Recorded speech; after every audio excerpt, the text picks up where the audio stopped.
Geger, viral 3 ekor buaya tiba-tiba muncul dari dalam tanah hingga nyaris serang warga. 3 ekor buaya, satu di antaranya buaya dewasa, muncul dari dalam tanah saat seorang petugas dibantu warga melakukan penangkapan ketiga ekor buaya tersebut.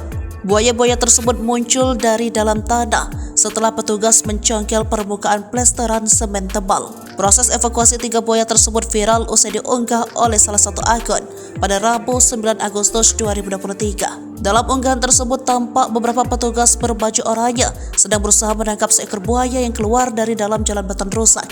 Salah seorang petugas tampak berusaha menangkap buaya dengan menjerat mulutnya menggunakan tali. Namun saat sedang mengamankan buaya yang tampak melawan tersebut, ternyata masih ada 2 ekor lainnya di dalam tanah. Kedua buaya tersebut pun berusaha keluar dari dalam tanah saat petugas sedang lengah menangkap buaya pertama.